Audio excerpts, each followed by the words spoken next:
الله من الشيطان الرجيم. بسم الله الرحمن الرحيم. Verset 36. Adorez Dieu sans lui associer personne. Agissez bellement vers vos pères et mères, les proches, les orphelins, l'indigent, le voisin parent ou lointain, le compagnon par proximité, le fils du chemin, votre droite propriété. Dieu n'aime pas l'arrogant outrecuidant. Signification. Dieu ordonne aux hommes de l'adorer sans rien lui associer, parce que c'est lui qui attribue de ses grâces. Le prophète alayhi salatu wassalam, rapporte-t-on, a dit à Mu'adh ben Jabal: sais-tu quel est le droit de Dieu sur les hommes? Dieu et son envoyé en sont les plus connaissants, a répondu Mu'adh. C'est, a dit le prophète, qu'il l'adore sans rien lui associer. Et sais-tu quel est le droit des hommes sur Dieu? C'est qu'il ne les châtiera pas. Puis, Dieu recommande la bienfaisance aux pères et mères, car ils ont été une cause de ta sortie du néant à l'existence. À plusieurs reprises, Dieu conjoint l'adoration de sa personne et la bienfaisance aux pères et mères. En référence, la parole suivante: sois-m'en reconnaissant comme à tes pères et mères. Ton maître a décrété que vous l'adoriez lui seul, et dans le bel agir, à l'égard des pères et mères. Le prophète alayhi salatu wassalam, rapporte-t-on, a dit: l'aumône donnée aux pauvres est une aumône. À qui de lien de matrice, elle est une aumône et un lien. La bienfaisance pour les orphelins doit être effective, parce qu'ils ont perdu ceux qui se chargent d'eux. Elle est aussi pour l'indigent, parce qu'il est dans l'incapacité de subvenir à ses besoins. Et elle l'est également pour les autres cités dans le verset. Le segment, le voisin parent ou lointain, signifie que c'est le voisin musulman et le voisin juif ou chrétien selon Ibn Jarir et Ibn Abu Hatim. Entre autres hadiths rapportés sur le voisin, celui-ci: Gabriel me recommandait le voisin, si bien que j'ai cru qu'il allait lui donner le droit à l'héritage. Le compagnon par proximité signifie la femme selon Ali et Ibn Mas'ud. C'est le compagnon de voyage selon Ibn Abbas et Mujahid. C'est le compagnon pieux selon Sa'id ben Jubayr. C'est ton ami en état de résidence et en voyage selon Zayd ben Aslam. Le fils de chemin, c'est l'invité selon Ibn Abbas. C'est celui qui est de passage lors d'un voyage selon Mujahid, Az-Zahhak et Muqatil. Le segment votre droite propriété est une recommandation en faveur des esclaves, étant donné que l'esclave est aussi un faible, facile à manier dans les mains des gens. Le prophète alayhi salatu wassalam, rapporte-t-on, a dit: tant que tu nourris ta personne, cela est une aumône pour toi. Tant que tu nourris ton enfant, cela est une aumône pour toi. Tant que tu nourris ton épouse, cela est une aumône pour toi. Tant que tu nourris ton serviteur, cela est une aumône pour toi. L'esclave a droit à sa nourriture et à son vêtement. De plus, il n'est chargé que du travail qu'il peut. Ils sont vos frères que Dieu a mis entre vos mains. Alors celui qui a son frère sous sa main doit le nourrir, de qu'il se nourrit, l'habiller de ce qu'il s'habille, et ne les chargez pas de ce qu'il est vain. Si vous les chargez, aidez-les. Le segment Dieu n'aime pas l'arrogant outrecuidant signifie Dieu n'aime pas celui qui, devant les gens, se remplit d'arrogance et se satisfait de son outrecuidance. Cet individu se voit grand, alors que devant Dieu il est tout petit, humilié. Mujahid dit: l'arrogance distingue celui qui se prend pour un grand, tandis que l'outrecuidance distingue celui qui ne rend pas grâce à Dieu. Versets 37, 38 et 39. Ni ceux qui sont avares encouragent les autres à l'avarice, dissimulant ce que Dieu leur a donné de sa grâce. Aux dénégateurs, nous préparons un châtiment d'ignominie. Ni ceux qui font dépense de leurs biens pour se faire voir des gens, non par croyance en Dieu et au jour dernier. Prendre Satan pour compagnon, c'est prendre un exécrable compagnon. Que leur en eût-il coûté de croire en Dieu et au jour dernier, de faire dépense sur l'attribution de Dieu? Dieu, en tout, est connaissant. Signification. Dieu adresse un violent blâme aux avares qui retiennent leurs biens, recommande l'avarice, et ne font pas de dépenses sur leurs biens, pour les pères et mères, les proches, les orphelins, les indigents, le voisin parent, le voisin lointain, le compagnon par proximité, le fils du chemin, les esclaves. Le prophète alayhi salatu wassalam, rapporte-t-on, a dit « Gare à vous de l'avarice. Elle a anéanti vos devanciers. Elle leur avait ordonné de couper les liens, et ils les coupèrent. Elle leur avait ordonné la crapulerie, et ils devinrent crapules. » Le segment « dissimulant ce que Dieu leur a donné de sa grâce » signifie que l'avare ne reconnaît pas la grâce de Dieu sur lui, puisqu'elle ne se remarque ni dans son manger, ni dans son vêtir, et encore moins dans des donations ou des largesses. Par tout cela, je jure que l'homme est ingrat envers son maître, de cela il peut témoigner. C'est pour cette raison que Dieu les menace en disant « Ô dénégateurs, nous préparons un châtiment d'ignominie ». Dans cette parole divine, dénier a le sens de voiler, de couvrir. L'avare voile donc la grâce divine qui est descendue sur lui.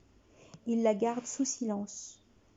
Le prophète alayhi salatu wassalam, rapporte-t-on, a dit « Quand Dieu gratifie d'une grâce un homme, il aime que sa trace apparaisse sur lui. » Ce verset, pensent des savants, présuppose l'avarice des Juifs qui maintiennent sous silence le portrait du prophète alayhi salatu wassalam mentionné dans leurs écritures.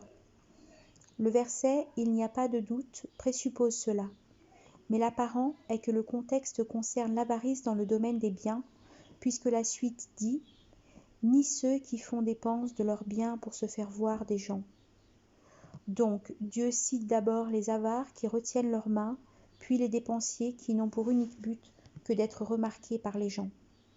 Ce genre de personnes ne cherchent que la rétribution dans ce monde et oublient celle de la vie dernière. Dans ce cas, la rétribution, ils l'auront dans cette vie, mais pas dans l'autre.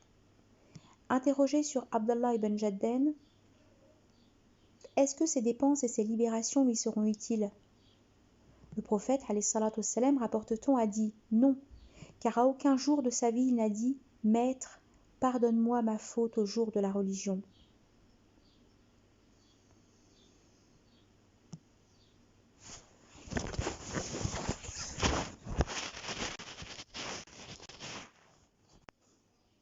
Le segment « non par croyance en Dieu et au jour dernier » signifie « ils ont opté pour ces mauvaises actions et ont dévié de l'obéissance à Dieu, à l'instigation de Satan.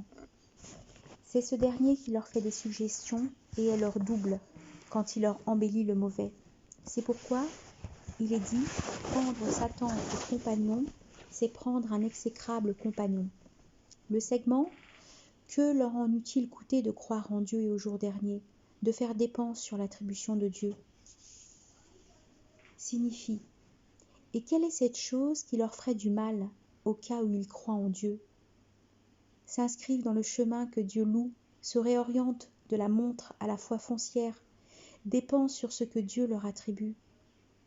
Le segment « Dieu en est tout connaissant » signifie « il connaît bien leur intention, bonne ou mauvaise, connaît bien d'entre eux celui qui mérite sa guidance et celui qui ne mérite pas d'être sauvé. » Versets 40, 41, 42. Dieu ne laisse pas du poids d'un atome.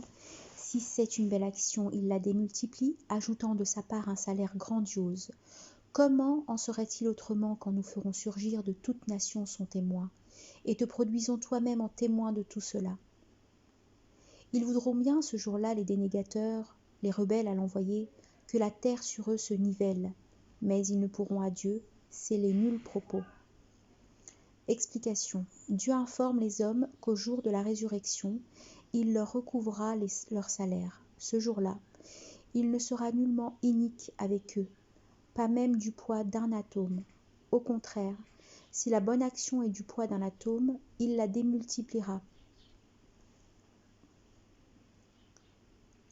en référence la parole « Et nous dresserons les justes balances. Mon petit, fût-ce du poids d'un grain de moutarde, dans un rocher, dans les cieux ou sur la terre, Dieu le rapportera. » Encore « Qui aura fait un atome de bien le verra, qui aura fait un atome de mal le verra. »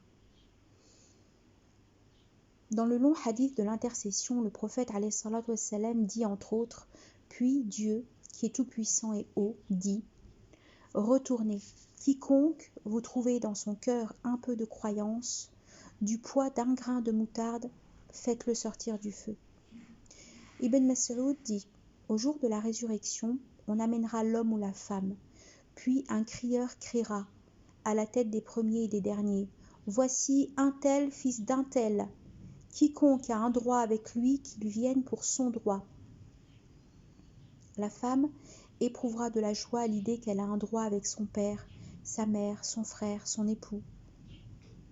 Au jour où il aura été sonné dans la trompe, plus de parentèle entre eux, non plus qu'ils ne s'interrogent. C'est que Dieu passe sur son droit tant qu'il veut, mais au sujet des droits des gens, il ne passe pas sur le moindre droit. Au sujet du segment, si c'est une belle action, il la démultiplie. Saïd ben Jubayr dit « Quant à l'associant, le châtiment lui sera allégé au jour de la résurrection, mais il ne sortira jamais du feu. » Cet avis peut être appuyé par le hadith suivant. « Ô envoyé de Dieu, dit Al-Abbas, ton oncle Abu Talib te protégeait et t'appuyait. Est-ce que cela lui serait utile en quelque chose ? » Oui, répondit le prophète, il sera dans un haut fond du feu. Si ce n'était pas moi, il serait dans le bas fond inférieur du feu. Cette destinée peut être exclusive à Abu Talib seulement. À la lumière de ce hadith du prophète, Dieu ne laisse pas la moindre belle action du croyant. Pour elle, il est récompensé d'un bien dans ce monde, puis rétribué grâce à elle dans la vie dernière. Quant au dénégateur, pour elle, il est nourri dans ce monde, mais au jour de la résurrection, il n'aura pas de belle action. Le salaire grandiose est le jardin, selon Al-Hassan et Qatada. Le verset 41 informe sur l'horreur du jour de la résurrection. En ce jour, comment seront les choses quand de chaque communauté s'avancera un témoin, c'est-à-dire le prophète de chaque communauté.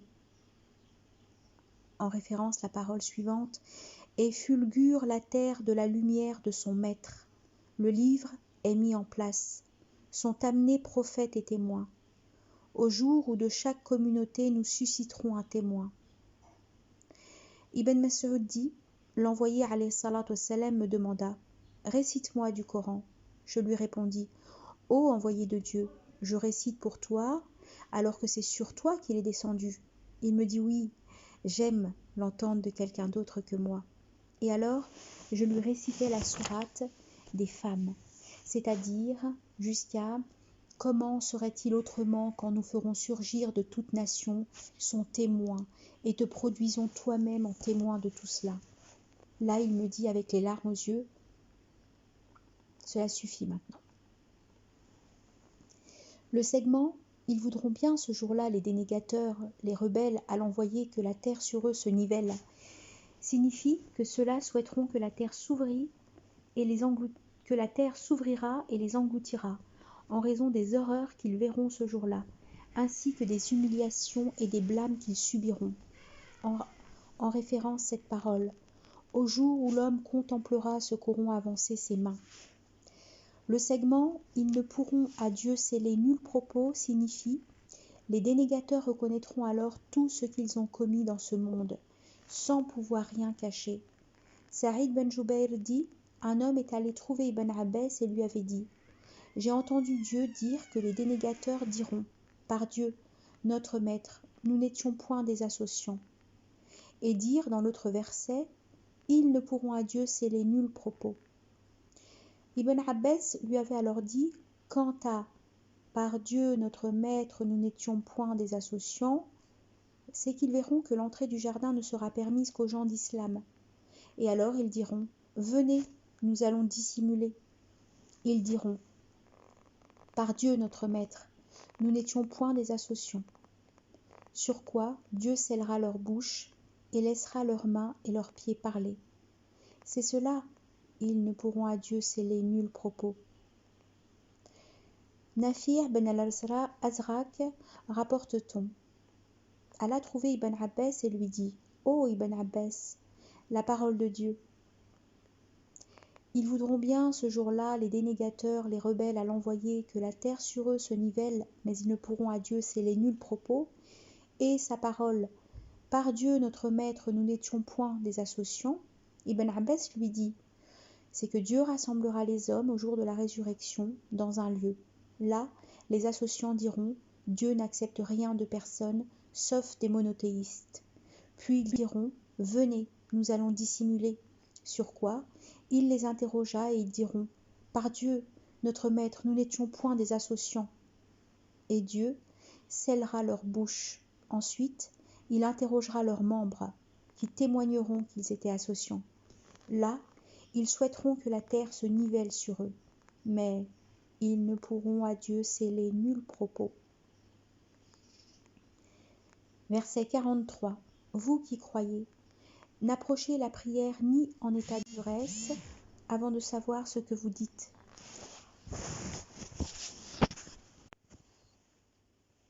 Verset 43, reprise.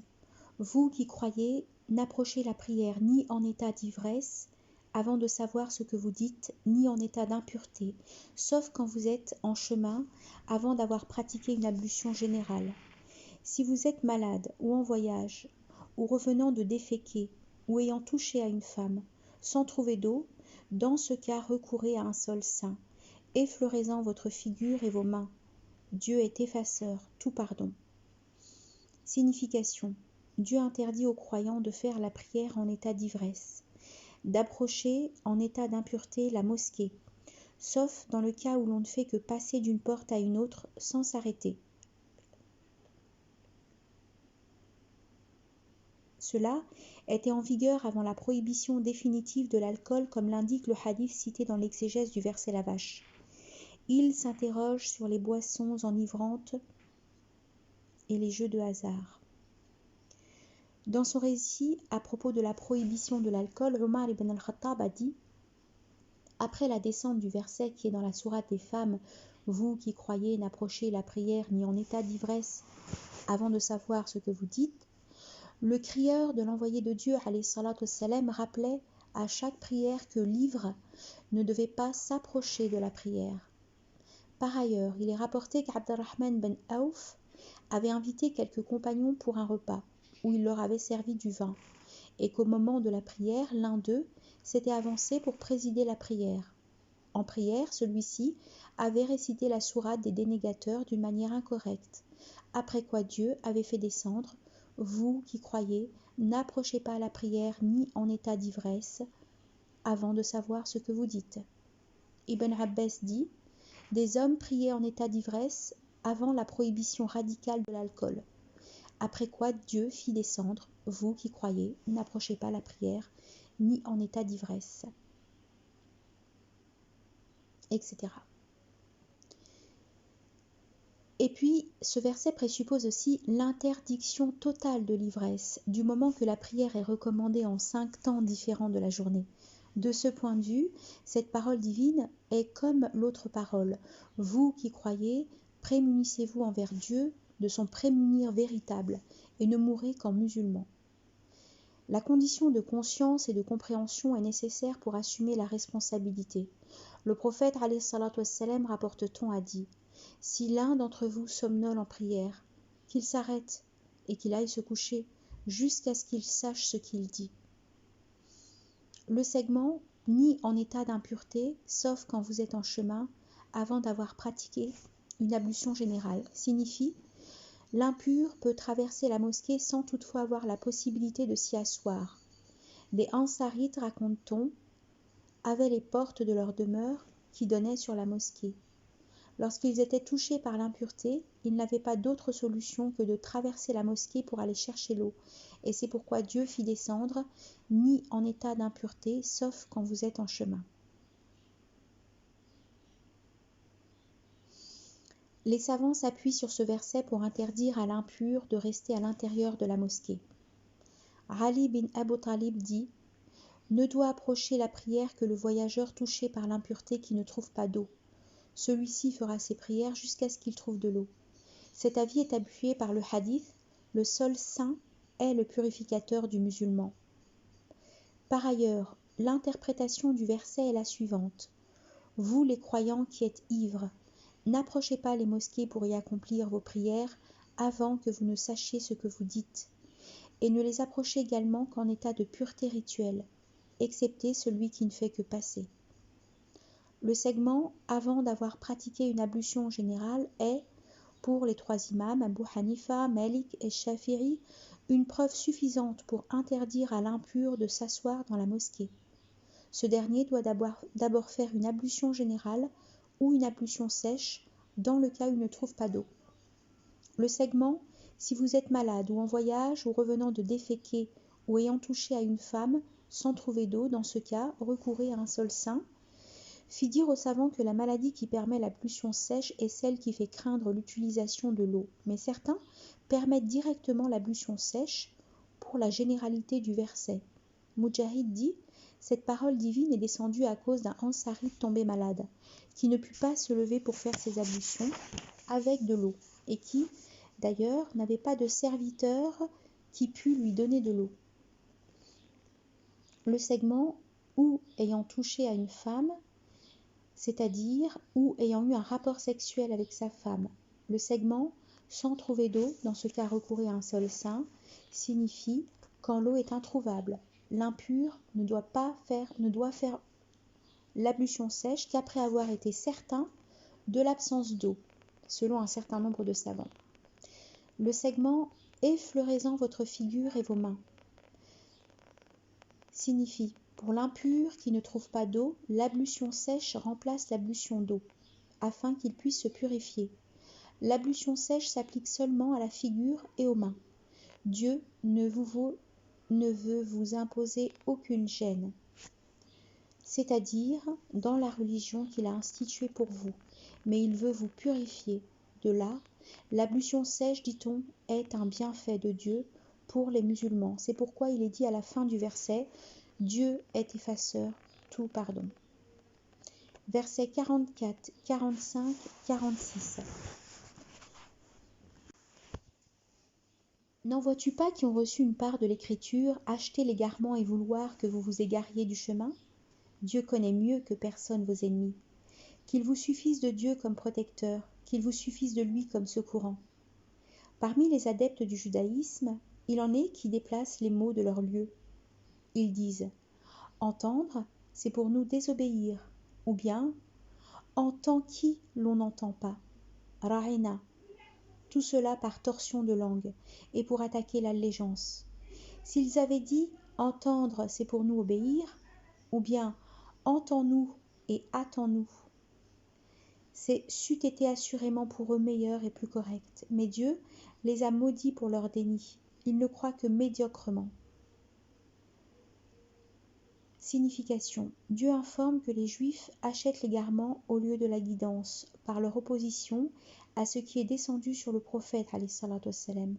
De plus, ils espèrent que les croyants dévient du chemin de la religion foncière.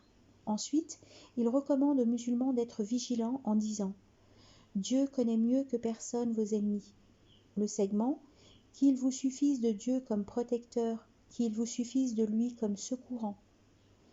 Il est protecteur pour qui demande protection et secourant pour qui demande secours. Les propos mentionnés dans le dernier verset ont été dits par les Juifs pour se moquer du prophète et l'insulter. En disant par exemple « Rahena » est pour nous des égards. Il voulait en vérité dire « notre stupide », car les deux termes arabes ont la même prononciation, bien que leurs racines soient différentes. C'est pourquoi il est dit « tout cela par torsion de langue et pour attaquer la religion ». Versets 47 et 48. Vous qui avez reçu l'écriture, croyez en ce que nous faisons descendre pour avérer votre legs, avant que nous n'aplatissions des faces et puis ne les rabattions en arrière, ou ne les maudissions comme nous maudîmes les gens du Shabbat. Et l'ordre de Dieu fut exécuté. Dieu ne pardonne pas qu'on lui associe personne, mais il pardonnera un crime moins grave à qui il veut. Quiconque donne un associé à Dieu fabule un énorme péché. Explication. Dieu ordonne aux gens du livre de croire en ce qui est descendu sur le prophète alayhi salatu wassalam et leur adresse sa menace en cas de désobéissance à son ordre. En référence la parole « avant que nous n'aplatissions des faces et puis ne les rabattions en arrière ». Certains savants disent les figures seront déplacées à l'opposé de la tête. Ibn Abbas dit les aplatir signifie les rendre aveugles et les rabattions en arrière signifie leur mettions la figure du côté du dos, de sorte qu'ils marcheront à reculons. C'est là une punition exemplaire de la part de Dieu pour les Juifs qui se détournent du vrai et prennent le chemin de l'égarement. Cette parole divine est comme celle-ci. C'est nous qui avons mis à leur col des chaînes qui leur vont au menton, jusqu'à leur renverser la face, qui avons posé une barrière devant eux. Le segment « avant que nous n'aplatissions des faces et puis ne les rabattions en arrière » signifie « avant de les rendre aveugles à la vue du chemin du vrai » et puis « ne les rabattions dans l'égarement » Mujahid.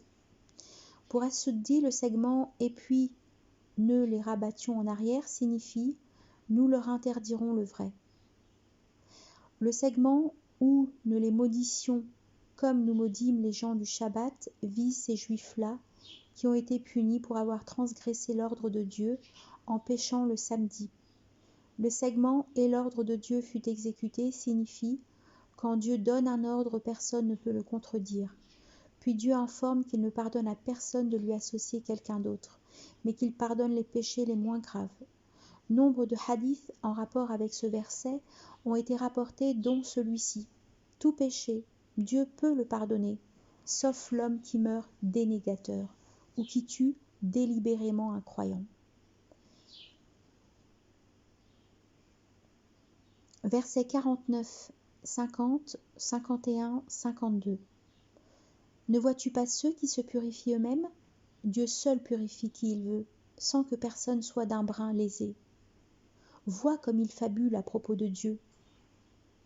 À soi seul, c'est là un péché manifeste.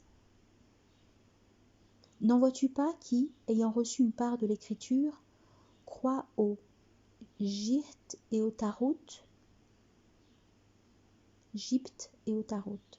et disent aux dénégateurs, ceux-ci reçoivent meilleure guidance que les croyants. Ceux-là, Dieu les a maudits. Quiconque est maudit de Dieu, tu ne lui trouveras pas de secourant. Explication. Al-Hassan dit que cette parole, qui est « Ne vois-tu pas ceux qui se purifient eux-mêmes » est descendue à propos des Juifs et des chrétiens, après qu'ils ont prétendu être les fils de Dieu et ses bien-aimés, et après qu'ils ont dit « N'entreront au jardin que ceux qui auront été israélites ou chrétiens ». Mujahid dit « Ils mettaient les enfants devant eux pendant leurs invocations et leurs prières dans le but de les présider en prière, et ils prétendaient qu'ainsi ils n'avaient pas de péché. Ibn Abbas dit « Les Juifs avaient dit « Nos fils sont morts, ils sont pour nous une offrande, ils intercéderont pour nous et ils nous purifieront. » Sur quoi Dieu fit descendre sur Mohammed « Ne vois-tu pas ceux qui se purifient eux-mêmes » Az-Zahhak dit « Ils ont dit « Nous n'avons pas de péché comme nos fils n'ont pas de péché. » C'est pourquoi Dieu fit la descente de « Ne vois-tu pas ceux qui se purifient eux-mêmes » Le segment « Dieu seul purifie qui il veut » signifie que la purification relève de Dieu seul, car il est connaissant de la réalité des choses. Le segment « Sans que personne ne soit d'un brin lésé » signifie « La moindre petite part de salaire ne sera point perdue ».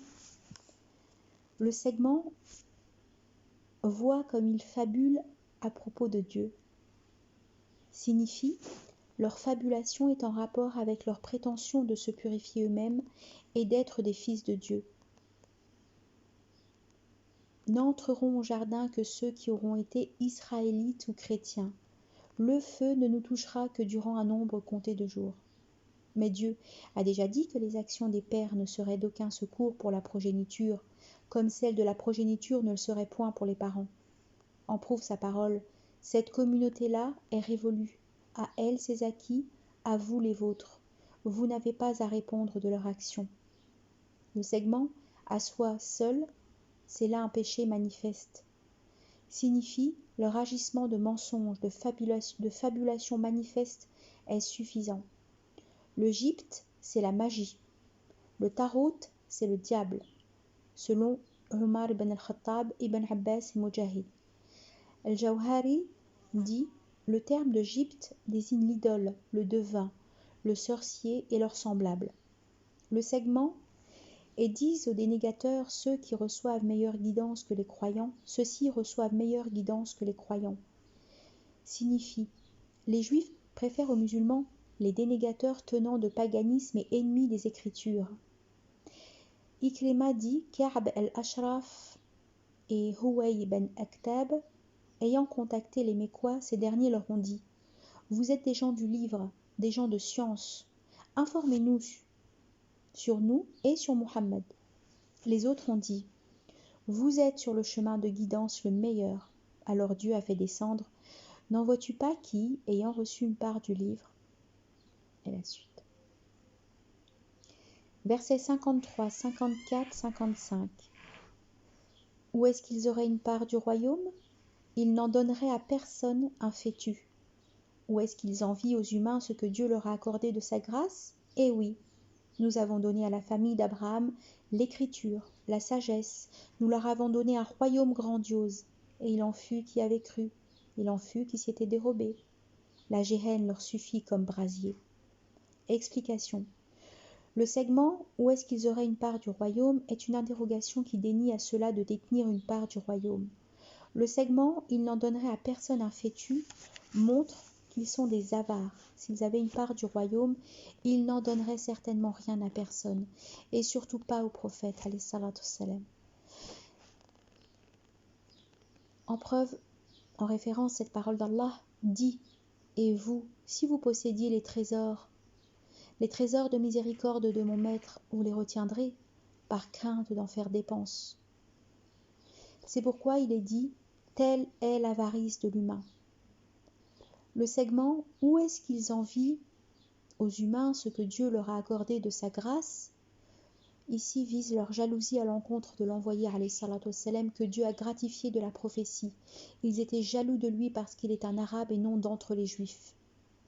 Le segment « Et oui, nous avons donné à la famille d'Abraham l'écriture, la sagesse, nous leur avons donné un royaume grandiose. » Cela signifie que nous avons institué la prophétie dans les lignages d'Israël, dont la descendance d'Abraham fait descendre sur eux les Écritures, instituées des rois d'entre eux. Mais avec tout cela, il en fut qui y avait cru en ce bienfait. Et il en fut qui s'y étaient dérobés, ont dénié, se sont opposés à ce bienfait et ont agi pour empêcher les gens d'en profiter. Alors, ô Mohammed, qu'en serait-il de toi alors que tu n'es pas d'entre les fils d'Israël? Mujahid dit, il en fut qui avait cru en Mohammed et il en fut qui s'y étaient dérobés. Les dénégateurs d'entre eux sont les plus virulents en démenti contre le prophète les plus éloignés de la guidance apportée par lui. C'est pourquoi Dieu les menace du châtiment infernal. Quand il dit « La géhenne leur suffit comme brasier ». Les dénégateurs. Versets 56 et 57.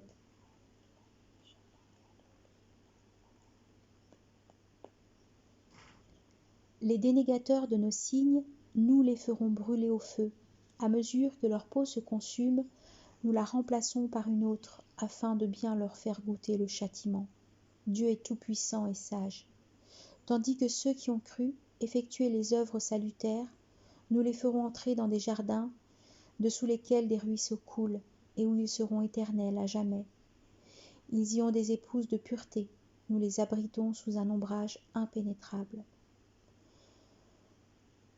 Explication. Dieu informe sur la destinée des dénégateurs et sur celle des croyants. Les premiers seront jetés dans le feu de la géhenne pour l'éternité. prouve la parole, à mesure que leur peau se consume, nous la remplaçons par une autre, afin de bien leur faire goûter le châtiment. Ibn Omar dit, dès que leur peau se consume, elles seront remplacées par d'autres blanches comme les feuillets.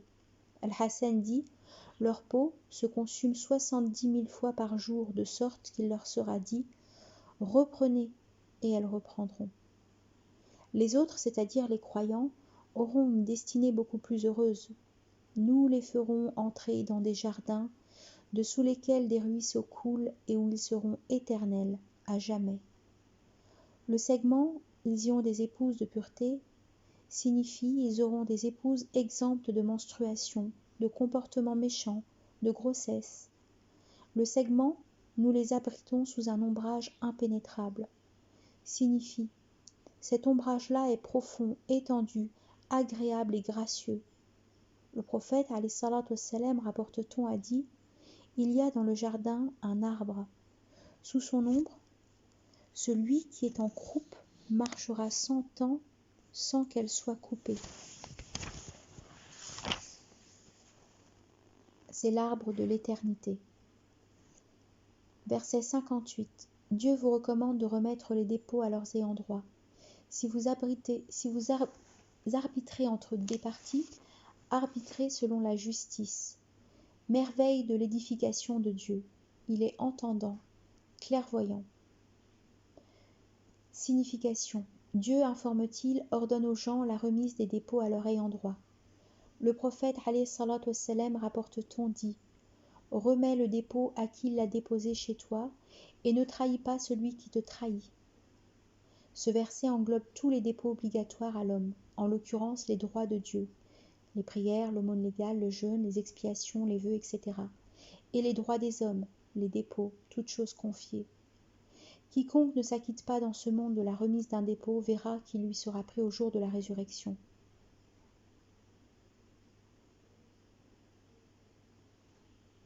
Ibn Mas'ud a dit, mourir sur le chemin de Dieu expie tout péché, sauf celui du dépôt. Nombre de savants disent que ce verset est descendu au sujet de Uthman bin Talha, le gardien de la maison. Quand Dieu ouvrit la Mecque pour son envoyé, celui-ci demanda à Uthman la clé de la maison. Il y entra, après quoi il en sortit en récitant « Dieu vous recommande de remettre les dépôts à leurs ayants droit ». Et il appela alors Uthman bin Talha pour lui remettre la clé. En tous les cas, ce verset a une portée générale. Ibn Abbas et Muhammad bin al-Hanafiya disent ce verset s'adresse aux malfaisants comme aux bienfaisants, c'est-à-dire à tout le monde. Zaïd ben Aslam dit ce verset s'adresse aux détenteurs du pouvoir. Le segment merveille de l'édification de Dieu signifie Dieu ordonne aux croyants de remettre les dépôts, d'arbitrer avec équité entre les gens et aussi d'obéir à toutes ses prescriptions et toutes ses proscriptions, car il est entendant de tout propos, clairvoyant sur toute action. Verset 59. Vous qui croyez, obéissez à Dieu, obéissez à l'envoyé à ceux d'entre vous qui détiennent l'autorité. Si vous êtes en désaccord grave sur une affaire, déférez-la à Dieu et à son envoyé pour autant que vous croyez en Dieu et au jour dernier. Cela sera meilleur pour vous et de plus belle incidence. Explication. Ibn Abbas dit la descente de vous qui croyez obéissez à Dieu, obéissez à l'envoyé et à ceux d'entre vous qui détiennent l'autorité, a été à propos de Abdallah ben Hadhafa, après sa désignation par le prophète alayhi salatu wassalam à la tête d'un escadron. Ali ben Abu Talib donne le même récit, mais avec des détails supplémentaires. En somme, ce chef ordonna à ses compagnons d'allumer un feu de bois, puis leur dit de s'y jeter, puisqu'il était nommé par le prophète. Mais un jeune d'entre eux leur dit de ne pas s'y jeter et de consulter d'abord l'envoyé alayhi salatu wassalam qui dit, à leur retour, « Si vous y étiez entrés, jamais vous n'en seriez sortis. L'obéissance est dans ce qui est connu. » Le prophète alayhi salatu wassalam, rapporte-t-on aussi, a dit, « Pour le musulman, entendre et obéir sont un devoir, en ce qu'il aime et en ce qu'il répugne, tant qu'on ne lui ordonne pas une désobéissance. Si on lui ordonne une désobéissance, alors il n'y a pas à entendre et à obéir.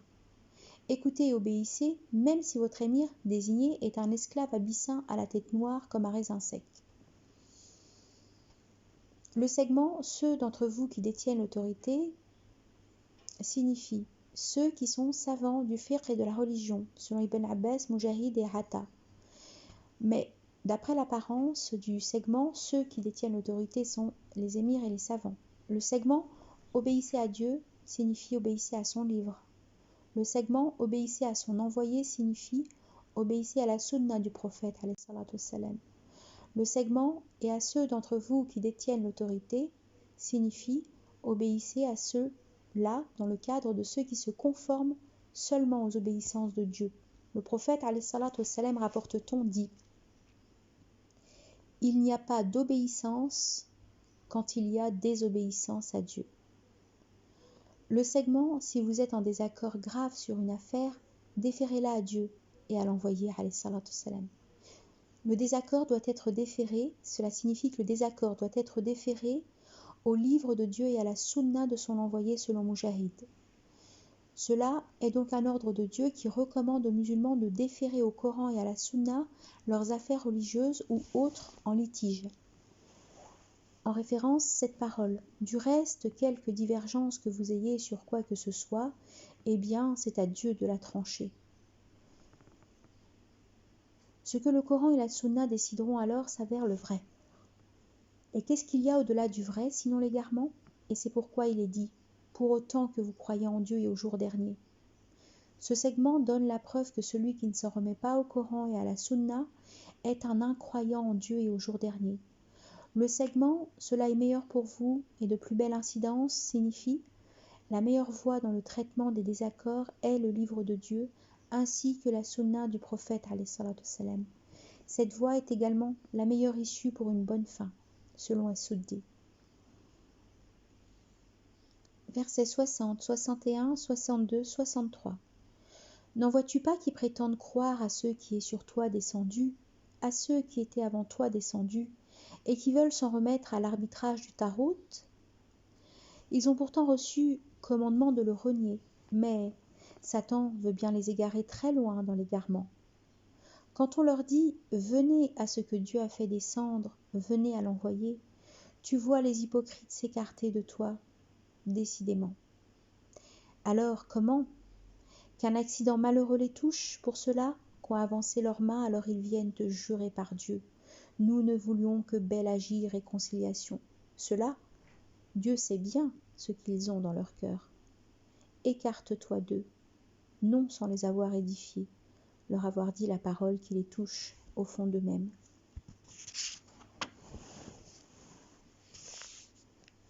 Signification. Cela est un désaveu que Dieu adresse à ceux qui prétendent croire aux Écritures descendues sur tous les prophètes, mais puis ne veulent pas, pour arbitrer leurs différends, s'en remettre au Coran et à la Sunna. Pour l'exégèse, la descente du verset, rapporte-t-on, a été due à Ansarit et à un juif qui ont eu un litige. Le premier disait « Prenons Ka'b ben al-Ashraf pour arbitre » et l'autre disait « Prenons Mohammed pour arbitre ». Cependant, selon un autre avis, la descente du verset a été due à un groupe d'hypocrites qui se disaient musulmans mais qui voulaient déférer leur affaire en litige devant des arbitres adeptes du paganisme. On rapporte également d'autres récits pour expliquer la descente de ce verset. Mais cela n'empêche pas de dire que le verset est de portée beaucoup plus générale. C'est un blâme adressé à quiconque s'écarte du Coran et de la Sunna pour s'en remettre au faux. C'est cela la signification de Tarout dans le segment « et qui veulent s'en remettre à l'arbitrage du Tarout ». Le segment « tu vois les hypocrites s'écarter de toi décidément » signifie « ils s'écartent à la façon des hautains ». Les associants font de même, comme il est dit dans cette parole. Si on leur dit « ralliez ce que Dieu a fait descendre », ils disent « bien plutôt rallierons-nous ce que nous avons trouvé déjà en cours auprès de nos pères ». Le segment « alors comment qu'un accident malheureux les touche par cela qu'ont avancé leurs mains ?» Signification. Et comment quand leur destinée les mène à toi à cause de leurs péchés parce qu'ils ont besoin de toi.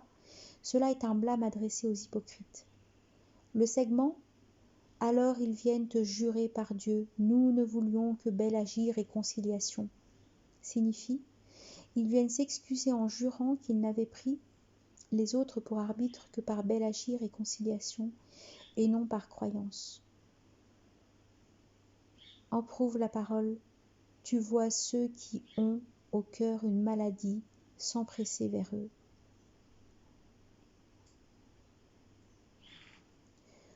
Ibn Abbas a dit, Abu Baraza el-Aslami était un prêtre qui arbitrait entre les Juifs. Des associants s'en étaient remis alors à lui pour un litige qui les opposait. Sur quoi Dieu fit descendre, n'en vois-tu pas qui prétendent croire à ce qui est sur toi descendu, à ce qui était avant toi descendu, jusqu'à nous ne voulions que bel agir et conciliation. Le verset 63 parle donc de ce type de gens, les hypocrites. Dieu connaît bien le fond de leur cœur et pour cela, il va certainement les rétribuer. Suffis-toi à cela, Mohammed, car il sait ce qu'il en est de leur apparence et de leur cœur. Ne les traite pas avec violence, mais recommande-leur de cesser l'hypocrisie.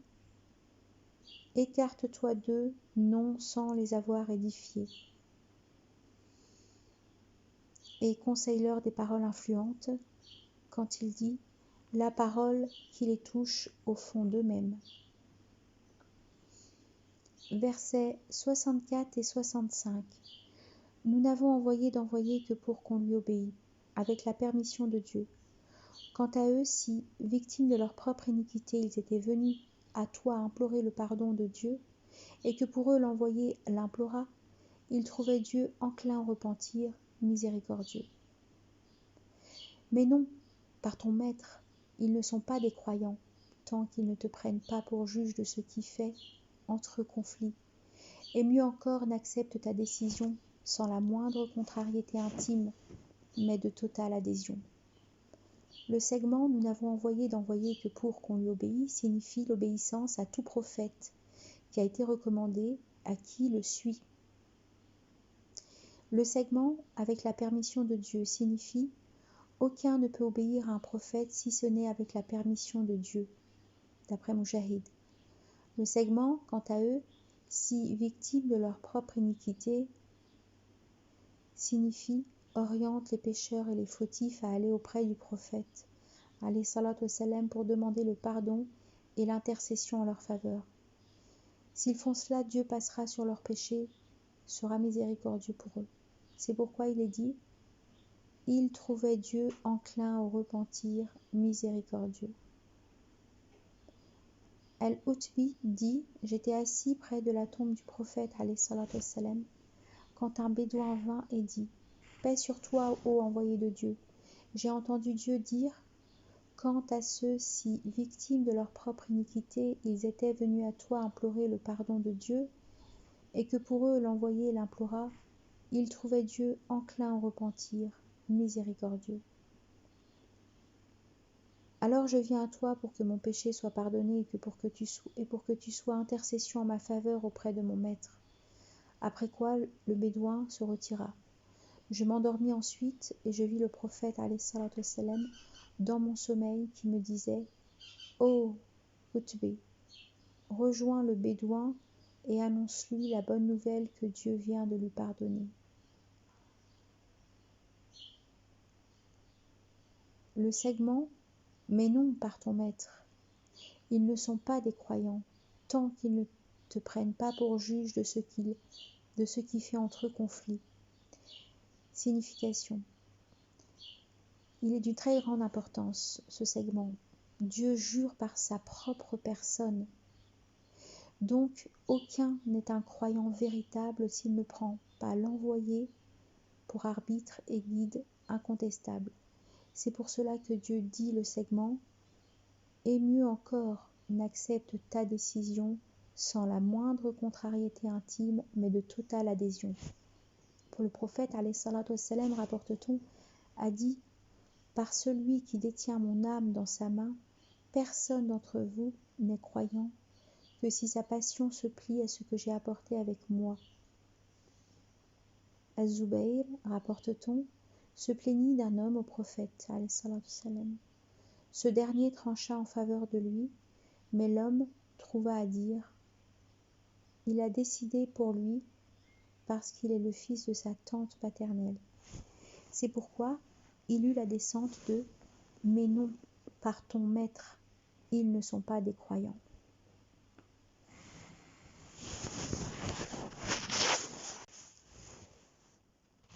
Versets 66, 67, 68, 69, 70.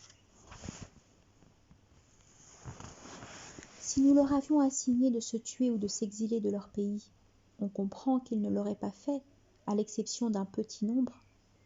Mais s'ils avaient mis en pratique la morale qui leur est prêchée, c'eût été meilleur pour eux et plus sûr pour les affermir. Ainsi, leur eussions-nous attribué de notre sein un salaire magnifique.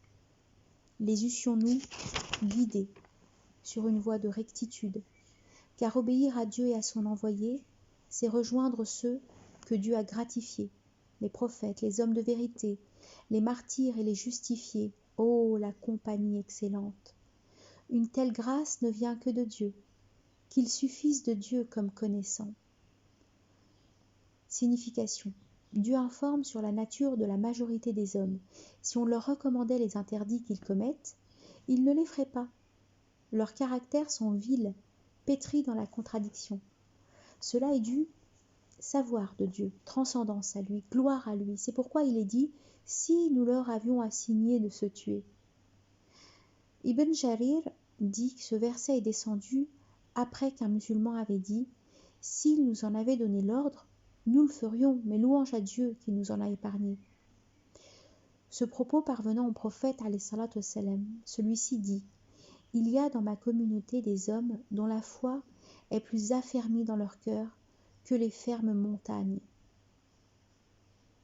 Es-Souddi dit « Thabit bin Qais se loua ainsi qu'un homme d'entre les Juifs. Le Juif a dit « Par Dieu, Dieu nous recommanda de nous tuer, et nous l'avions fait. » Et Thabit a dit « Par Dieu, si Dieu nous recommande de nous tuer, nous le ferons. » C'est pourquoi Dieu fit descendre ce verset. Le segment « Mais s'ils avaient mis en pratique la morale qui leur était prêchée » signifie « S'ils avaient fait les recommandations tout en s'écartant des interdits, c'eût été meilleur pour eux que de contredire cela, et plus sûr pour les affermir. » Le verset « Ainsi leur eussions-nous attribué de notre sein un salaire magnifique » vise le jardin. Le verset « Les eussions-nous guidés sur une voie de rectitude » sous-entend la guidance dans cette vie et dans la vie dernière. Les versets 69-70 c'est ceux qui agissent selon les prescriptions de Dieu, ses proscriptions, trouveront auprès de Dieu la meilleure demeure, le jardin, en compagnie des prophètes, des véridiques, etc. Aïcha dit « J'ai entendu l'envoyé alayhi salatu wassalam dire « Tout prophète qui tombe malade se trouve devant un choix, ce monde ou la vie dernière. Dans sa maladie où son âme fut prise, je l'ai entendu réciter « C'est rejoindre ceux que Dieu a gratifiés, prophètes, hommes de vérité, martyrs et justifiés. » J'ai alors su qu'il était devant le choix.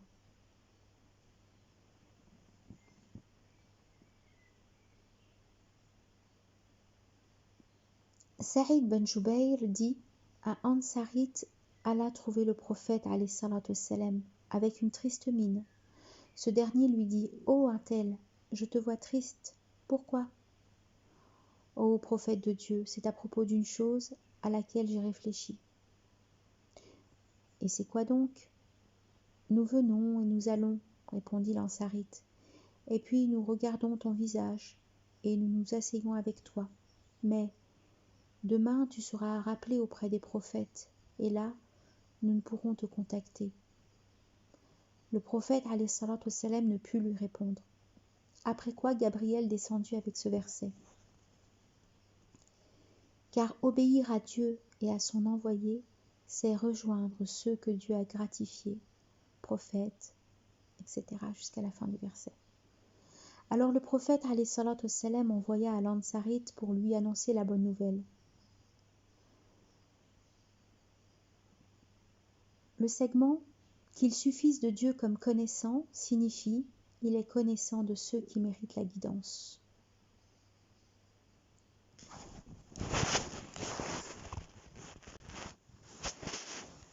Versets 71, 72, 73, 74.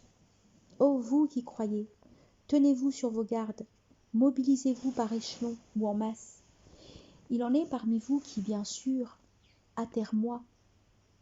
Alors, en cas de malheureuse occurrence, Dieu m'a gratifié, dira-t-il, de n'être pas tombé avec eux en martyr, mais que vous arrive une grâce venue de Dieu, sûr qu'il va dire, comme s'il n'y avait jamais entre vous d'amitié. Que n'étais-je? Que n'étais-je avec eux pour triompher d'un grand triomphe? Alors qu'ils combattent sur le chemin de Dieu, ceux qui achètent la vie dernière au prix de celle de l'ici-bas.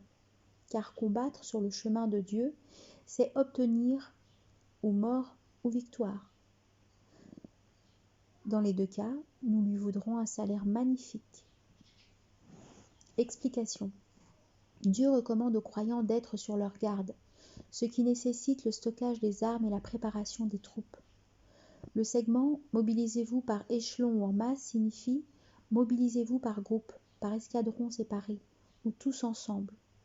Le segment « il en est un parmi vous qui, bien sûr, atterre-moi » est descendu au sujet des hypocrites, selon Mujahid. Le terme « atterre-moi » signifie qu'ils se rétractent à aller combattre sur le chemin de Dieu. Ce terme présuppose de même qu'il fait rétracter d'autres, comme c'était le cas du tristement célèbre Abdallah ben Ubay, selon Ibn Jarir et Ibn Jurayj. C'est pourquoi Dieu informe que l'hypocrite qui recule devant le combat dit alors, en cas de malheureuse occurrence, « Dieu m'a gratifié de n'être pas tombé avec eux en martyr ». Croyant que cela est un bienfait divin sur lui, alors qu'il ne sait pas ce qu'il a perdu comme salaire dans le combat et dans la mort sur le chemin de Dieu, et que dans le cas contraire, dans le cas d'une grâce venant de Dieu, victoire et butin, il dit « Que n'étais-je avec eux pour triompher d'un grand triomphe ?»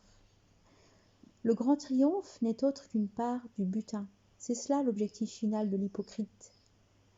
Le verset 74 est adressé aux croyants qui rechignent à combattre. Ceux-là veulent, par manque de foi ou par dénégation, acheter la vie dernière au vil prix de celle de ce monde. Le segment, car combattre sur le chemin de Dieu, c'est obtenir ou mort ou victoire. Dans les deux cas, nous lui vaudrons un salaire magnifique, dit que le combattant sur le chemin de Dieu a auprès de lui une rétribution grandiose. Versets 75 et 76.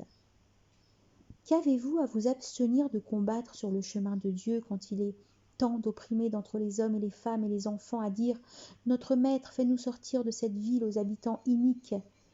Commets-nous de ton sein un protecteur. Commets-nous de ton sein un secourant. » Ceux qui croient combattent sur le chemin de Dieu. Les dénégateurs combattent sur le chemin de l'idole. Combattez les protégés de Satan. Impuissante sera l'embûche de Satan. Explication. Dieu incite les croyants à combattre sur son chemin et de délivrer les faibles d'entre eux qui sont restés à la Mecque. Cela est indiqué dans le segment « Notre Maître, faites-nous sortir de cette ville aux habitants iniques ». Ibn Abbas, rapporte-t-on, a dit « Ma mère et moi, nous étions d'entre les opprimés ». Puis il a récité « Les dénégateurs combattent sur le chemin de l'idole. Combattez les protégés de Satan. Impuissante sera l'embûche de Satan. »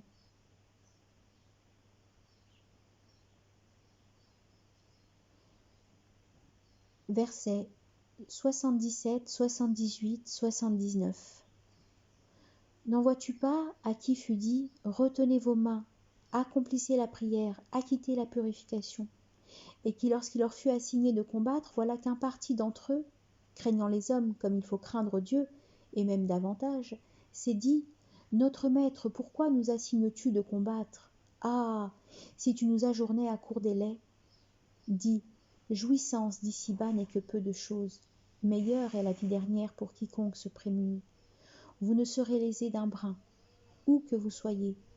Vous atteindra la mort, fussiez-vous dans des tours formidables. » Si les touche un bonheur, ils disent « Ceci vient de Dieu. » Et si c'est un mal, ils disent « Cela vient de toi. » Dis « Tout vient de Dieu. » Qu'a donc ce peuple à ne pas pénétrer un langage? Tout bonheur qui t'arrive vient de Dieu. Tout malheur qui te frappe vient de toi-même. Nous t'avons mandé aux humains comme envoyés, qu'il suffise de Dieu comme témoin. Explication. Au début de l'islam à la Mecque, les musulmans avaient reçu l'ordre de pratiquer la prière et de donner l'aumône. Ils avaient reçu aussi l'ordre de réconforter les pauvres d'entre eux, de patienter et de passer sur les agissements des associants. Mais quand ils reçurent l'ordre de combattre sur le chemin de Dieu, certains d'entre eux furent saisis d'une grande peur et dirent « Notre maître, pourquoi nous assignes-tu de combattre? Ah, si tu nous ajournais à court délai !» Cela rappelle cette parole. Ceux qui croient disaient « Ah, si une sourate en ce sens descendait !» Mais quand la sourate est descendue, péremptoire et stimulant au combat. Ibn Abbas dit « Abdurrahman ben Awf et quelques-uns de ses compagnons allèrent trouver le prophète quand ils étaient à la Mecque et lui dirent « Ô prophète de Dieu, nous étions dans la dignité lorsque nous étions associants, et quand nous avons cru, nous sommes devenus humiliés. » Le prophète alayhi salatu wassalam leur dit « J'ai reçu ordre de pardonner, donc ne les combattez pas. » Mais lorsque Dieu l'emmena à Médine, il lui recommanda le combat. Alors eux, ils s'en retinrent. C'est pourquoi Dieu fit descendre. N'en vois-tu pas à qui fut dit retenez vos mains? Es-Souddi dit ils avaient pour obligation la prière et l'aumône. Alors ils demandèrent à Dieu de leur imposer le combat.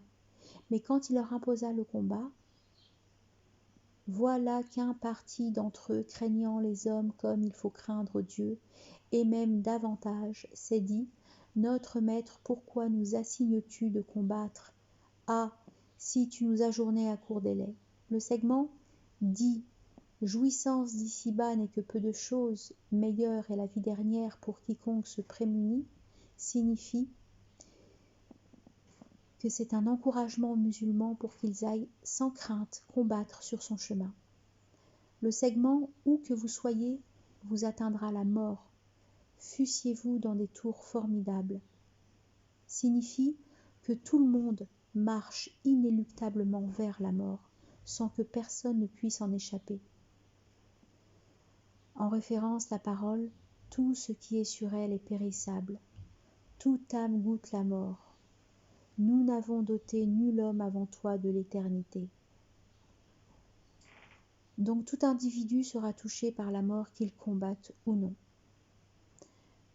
Le segment « S'il les touche un bonheur » signifie « S'il les touche une bonne récolte, de nouvelles naissances, etc. » Le segment « Et si c'est un mal » signifie « Et si c'est une disette, une sécheresse, de mauvaise récolte, une mort d'enfant ?»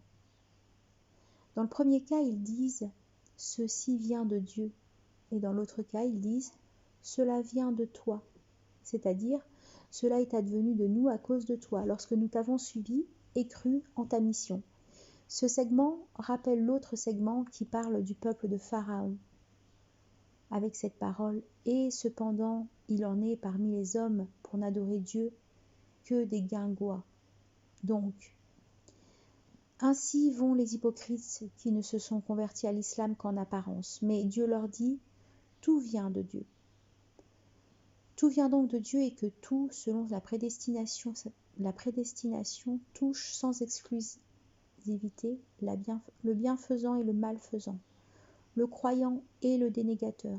Et pour rejeter la prétention des hypocrites, Dieu dit « Qu'a donc ce peuple à ne pas pénétrer un langage ?» Puis Dieu s'adresse à l'envoyé ainsi qu'à tous les hommes en disant « Tout bonheur qui t'arrive vient de Dieu. » C'est-à-dire de sa grâce, de sa miséricorde. Et tout malheur qui te frappe vient de toi-même, c'est-à-dire de tes actions, autrement dit, de tes péchés. Le prophète, alayhi salatu wassalam, rapporte-t-on, a dit « Par celui qui détient mon âme dans sa main, tout ce qui touche le croyant, peine, affliction, difficulté, même l'épine qui le pique, cela veut dire que Dieu lui explie par elle de ses fautes. » Le segment Nous t'avons mandé aux humains comme envoyé. Signifie Dieu a envoyé Muhammad alayhi salatu wassalam en tant qu'envoyé pour transmettre ses lois et qu'il se contente de lui-même en tant que témoin de la mission dévolue à Muhammad alayhi salatu wassalam.